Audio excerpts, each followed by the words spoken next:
Abhijit. This is Jaspreet, welcome to my Rupaya IPO review. तो अभिजीत, कौन सा आईपीओ है जो आज हम लोग अपने दर्शकों को बताने वाले हैं? तो जसप्रीत, इस हफ्ते 2 आईपीओ आने वाले हैं। तो आज जो आईपीओ हम रिव्यू कर रहे हैं that is in respect of rainbow children Medicare limited. ये एक हैदराबाद की कंपनी है। ये एक हॉस्पिटल कंपनी है, मतलब कि दे रन हॉस्पिटल। इसके हैदराबाद में हॉस्पिटल्स है, साउथ इंडिया में और भी जगह पे इनके हॉस्पिटल्स है। They focus in paediatric and gynaecology. ठीक है, तो जो अगर मैं हिंदी में बोलूँ तो जच्चा और बच्चा पे इनका फोकस रहता है। तो ये इनका स्ट्रेंथ है, और इनका स्ट्रेंथ है hub and spoke model.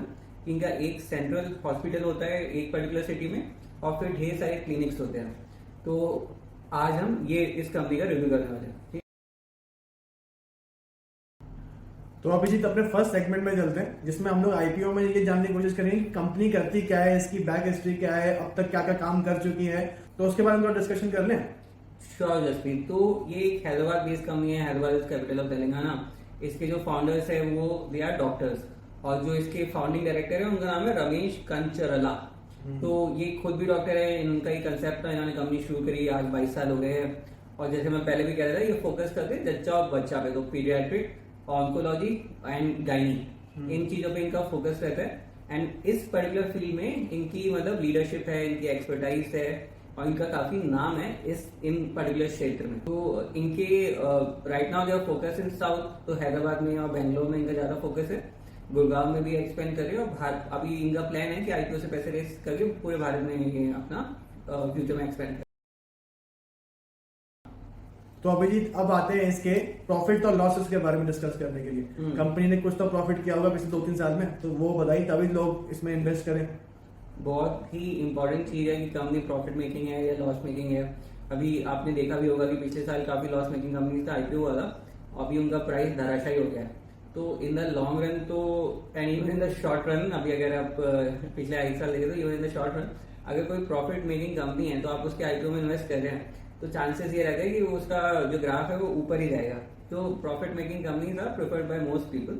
Now coming to जो हम आज की बात कर रहे हैं कि रेनबो का क्या सीन है।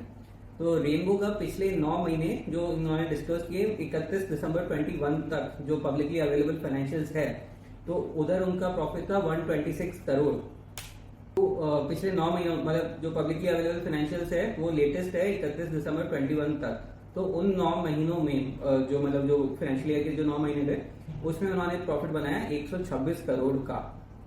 ठीक है, तो जो 31 मार्च 2021 को जो फाइनेंशियल ईयर खत्म हुआ उसमें इनका उसमें उनका प्रॉफिट था 39 करोड़। तो आप देख सकते हैं कि काफी बड़ा जंप हुआ है। ठीक है, और उससे पहला वाला फाइनेंशियल ईयर जो 31 मार्च 2020 में खत्म हुआ उसमें इनका रेवेन्यू था 55 करोड़, और उससे पहला फाइनेंशियल ईयर जो 31 मार्च 2019 को खत्म हुआ तो उस समय इनका प्रॉफिट था 44 करोड़। तो आप देख सकते हैं कि एक बार इनका रेवेन्यू गिरा था, वो था 31 मार्च 2021 को जो फाइनेंशियल ईयर खत्म हुआ। बट उस साल काफी वो भी था कि मतलब कोविड वगैरह ये वो। बट आप उसके बाद देखेंगे कि उसके बाद जो 31 दिसंबर 21, आपके सारे नंबर्स ही आपके स्क्रीन पे आ रहे हैं। 31 दिसंबर 21 के जो 9 महीने में इनका 126 करोड़ प्रॉफिट। ठीक है, वो भी आफ्टर टैक्स। तो अभी क्या है कि मेरा ये आकलन है कि जब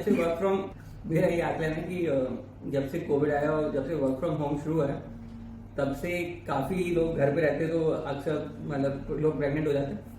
तो मेरा ये आकलन है कि ये जो जच्चा बच्चा का जो इनका फोकस है ये आने वाले समय में अभी अच्छा ही करेगा। इसका ये कारण है कि अब जो वर्क फ्रॉम होम के कारण जो फ्लेक्सिबिलिटी मिलती है उस वजह से people are thinking about raising a kid. जो पहले जो बहुत ही हेक्टिक वर्क शेड्यूल होता था उसमें काफी लोग अपने को फोकस नहीं कर पाते थे काम के अलावा किसी चीज में। बट अभी क्योंकि ये लोगों को वर्क फ्रॉम होम की फ्लेक्सिबिलिटी मिली है, मेरे हिसाब से आगे भी इनका प्रॉफिट ऐसे ही बढ़ता रहेगा। तो ये तो हो गई प्रॉफिट की बात। अब बात कर लेते हैं रेवेन्यू की। तो रेवेन्यू अगर 31 दिसंबर 21 के जो 9 महीने थे उसमें इनका रेवेन्यू था 774 करोड़। ठीक है, 31 मार्च 21 वाला जो फाइनेंशियल ईयर था उसमें इनका रेवेन्यू था 660 करोड़। उससे पहले वाले फाइनेंशियल ईयर में इनका रेवेन्यू था 729 करोड़। उससे पहले वाले फाइनेंशियल ईयर में इनका था 551 करोड़। ठीक है, तो अच्छी कंपनी है, रेवेन्यू अच्छा है, प्रॉफिट भी अच्छा है। आप कह सकते हैं कि रेवेन्यू या प्रॉफिट में कोई कमी नहीं है। चलिए, ये तो बहुत बढ़िया चीज हो गई अभिजीत तो कि कंपनी ने अच्छा प्रॉफिट अभी तक जनरेट किया है और पिछले बहुत टाइम से ग्रो भी हो रही, तो ये तो अच्छा इनका एक एस्पेक्ट है। तो अभिजीत आईपीओ से सबसे पहली चीज ये होती है कि कितना पैसा रेज कर रहे हैं, तो कितना पैसा रेज करने की सोच रहे हैं लोग? तो बहुत अच्छा क्वेश्चन है आपका Jaspreet. Planning to raise 1580 crore, ठीक है, जो बड़ा अमाउंट है। एंड इसमें से अब ये समझना बहुत जरूरी है कि कितने परसेंट ओएफएस है और कितने परसेंट फ्रेश इशू है। वेट अभिजीत, ये मुझे बताओ पहले, ये ओएफएस और ये फ्रेश इशू क्या होता है? मुझे तो पता ही नहीं इसके बारे में यार। बहुत अच्छा क्वेश्चन है आपका जसप्रीत। ओएफएस और फ्रेश इशू क्या होता है, ये बहुत जरूरी है दर्शकों के लिए समझना। तो जब भी आईपीओ होता है तो अगर उसमें सारे shares are being issued by the company, ठीक है, जो भी अमाउंट रेस हो रहा है that is being used by the company, तो उसको बोलते हैं 100% फ्रेश इशू। फ्रेश इशू इसलिए क्योंकि उसमें शेयर्स इशू हो रहे हैं फ्रेशली और वो जा रहे हैं जनता के पास, तो उसको बोलते हैं फ्रेश इशू। अब क्या होता है, कुछ कुछ आईपीओ में फ्रेश इशू के अलावा एक और चीज होती है OFS, offer for sale. Offer for sale में क्या होता है कि जो ऑलरेडी एग्जिस्टिंग शेयर होल्डर्स है, जिनके पास शेयर्स है पहले से, वो अपनी कुछ स्टेक जनता के सामने बेच रहे हैं, जनता को पेश कर रहे हैं, तो उसको या अपनी स्टेक डाइल्यूट कर रहे हैं, उसको बोलते हैं ऑफर फॉर सेल, ठीक है। तो ऑफर फॉर सेल से जो पैसा जाता है वो कंपनी के पास नहीं जाता है, वो पैसा जाता है प्रमोटर की जेब में, और जो फ्रेश इशू का पैसा होता है वो जाता है कंपनी के पास। तो जब भी आप किसी आईपीओ में इन्वेस्ट करें, आप ये तो देख लीजिए कि पैसा कंपनी के पास जा रहा है या पैसा प्रमोटर के पास जा रहा है, क्योंकि अगर पैसा कंपनी के पास जा रहा है तो फिर वो कंपनी की ग्रोथ के लिए यूज होगा। वो शायद उससे अपने पुराने लोन चुकाए या नई फैक्ट्री लगाए या जो भी उनका नया बिजनेस एक्सपेंशन करना है वो करेंगे उससे। बट अगर पैसा प्रमोटर के पास जा रहा होता है तो वो सब नहीं कर पाएंगे, it becomes a exit option for the promoter. Abhijit फिर इस वाले आईपीओ में क्या कितना फ्रेश इशू है, कितना और कितना ओएफएस है? तो जसप्रीत, फ्रेश इशू इस आईपीओ में सिर्फ 280 करोड़ है, बाकी जितना अमाउंट है that will be going into the promoters pocket, ठीक है, existing investors and promoters pocket में जाएगा। तो the fresh issue amount is very low, is 280, जबकि पूरा आईपीओ का साइज है 1580 करोड़। अब मैं ये भी बता देता हूँ आपको कि ये 280 करोड़ जो रेस कर रहे हैं उसमें पर्पस क्या है। पर्पस है कंपनी का कि कुछ 40 करोड़ तो ये अपने एग्जिस्टिंग जो एनसीडीज है, एनसीडीज आप बोल सकते हो डिवेंचर्स या लोन, उसको चुकाने के लिए यूज करेंगे, और 170 करोड़ से ये नया हॉस्पिटल सेटअप करने की सोच रहे हैं और medical equipment and other uses के लिए यूज होगा। तो दिस इज द मोर और less the plan which they have in mind, जो वो अभी आईपीओ से जो पैसा रेस करेंगे उसका ऐसे ही उपयोग करेंगे। तो अभिजीत सबसे मेन जो चीज आती है कि ये कब ओपन हो रहा है और कब तक इसकी लास्ट डेट है, तो वो उसके बारे में थोड़ा बताइए ना, कब खुल रहा है ये?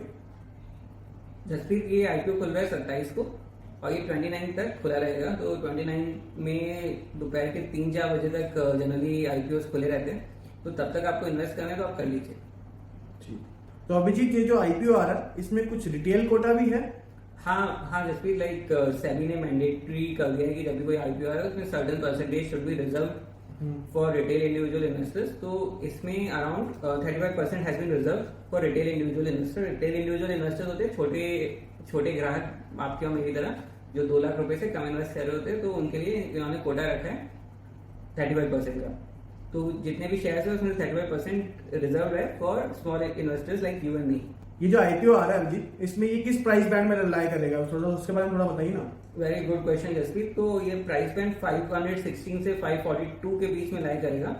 तो अभी आईपीओ में क्या होता है, बुक बिल्डिंग प्रोसेस होती है, तो everyone will be bidding, but मैं जनरली मैं ये क्लियर कर देना चाहता हूँ कि मोस्ट आईपीओ ओवर सब्सक्राइब, तो इस वजह से प्राइस बैंड तो वो देते हैं, बट प्राइस जो डिटरमाइन होता है वो प्राइस बैंड का जो ऊपर वाला मैक्स है वही होता है। तो आप इसमें मान सकते हैं कि 542 रुपीज पे आपको शेयर एलोकेट होगा, अगर आपका एलोकेशन का चांस आपको मिलता है। क्योंकि जैसे मैं पहले बोल रहा था कि ओवर सब्सक्राइब होता है आईपीओ, तो जरूरी नहीं कि हर बिडर को मिले, फिर भी हमारा चांस ज्यादा होता है, हम आपका और मेरे जैसे लोगों का, क्योंकि हमारे लिए एक अलग से उन्होंने कोटा रख रखा है 35% का, ठीक है। तो अभिजीत किस लॉट साइज के हिसाब से मिलेगा ये? तो इसमें एक लॉट साइज है 27 शेयर्स का। लॉट साइज में क्लियर करना चाहता हूँ दर्शकों को, लॉट साइज होता है the minimum number of shares you have to bid, ठीक है। तो ऐसा नहीं होता कि आप आईपीओ में एक शेयर खरीद लो, लॉट होता है, लॉट आपको खरीदना होता है। तो इसमें लॉट है 27 शेयर्स का।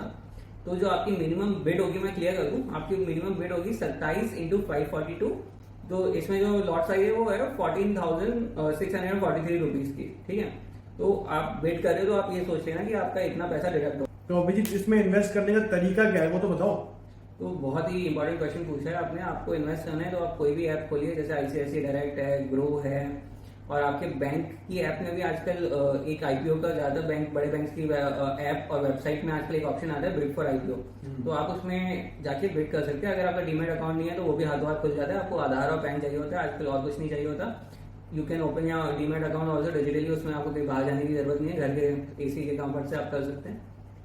तो आप आईसीआईसीआई डायरेक्ट में जाइए या ग्रो में जाइए या किसी भी अपने फेवरेट ब्रोकरेज की ऐप में जाइए, जीरो दा, उसमें आईपीओ वाले सेक्शन पे क्लिक कीजिए और फिर आप बिड कर दीजिए। जब तक आपका बिड कंफर्म नहीं होता तब तक आपके बैंक अकाउंट से certain amount will be booked, ठीक है, वो डिडक्ट नहीं होगा but will be marked as a lien, मतलब बैंक उस पर एक अमाउंट को ब्लॉक कर देगा which will be equal to the lot size 14,634। उसके बाद अगर आपकी बिड सक्सेसफुल है तो that amount will be deducted and आपके डीमेट अकाउंट में आ जाएंगे शेयर्स, अदरवाइज वो अमाउंट हो जाएगा अनफ्रीज और आप उसके साथ कुछ भी करेंगे। तो अभिजीत, इस ये जो आईपीओ आ रहा है, इसको क्या ये रेनबो लोगों की जिंदगी में कलर्स भर पाएगा? क्या थम्स अप मिलेगा तुम्हारे भाई तरह, थम्स डाउन? क्योंकि ये प्रॉफिट मेकिंग कंपनी है और क्योंकि मेरा ये पर्टिकुलरली मानना है कि जच्चा और बच्चा का जो बिजनेस पे ये फोकस करते हैं उसमें आगे भी बहुत ग्रोथ है, तो इसको मैं लॉन्ग रन में तो मैं इसको थम्स अप दूंगा और शॉर्ट रन में तो ये डिपेंड करता है कि मार्केट सिचुएशन कैसी है। तो इस पे तो मैं कुछ बोल नहीं पाऊंगा क्योंकि अभी यूक्रेन की वजह से there is so much uncertainty in the market. रोज हमारा मार्केट 500 पॉइंट गिरता है और अगले दिन 500 पॉइंट उठता है, तो उस पर I won't be able to comment, but in the long run this is in my opinion a good investment opportunity. But आप रेड हेरिंग प्रोस्पेक्टस पूरा पढ़ के ही इन्वेस्ट कीजिएगा, खुद पढ़िए, खुद फाइनेंशियल लिटरेट बनिए और इन्वेस्ट कीजिए। तो अभिजीत, और कुछ आप बोलना चाहेंगे इसके बारे में?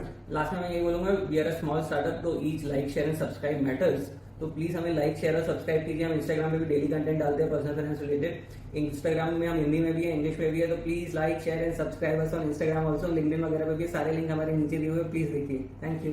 तो ये था हमारा आईपीओ रिव्यू। माय रुपया ने पूरा आईपीओ के बारे में आपसे डिस्कशन किया। मिलते हैं आपसे नेक्स्ट वीडियो में, तब तक के लिए बाय। Asia south.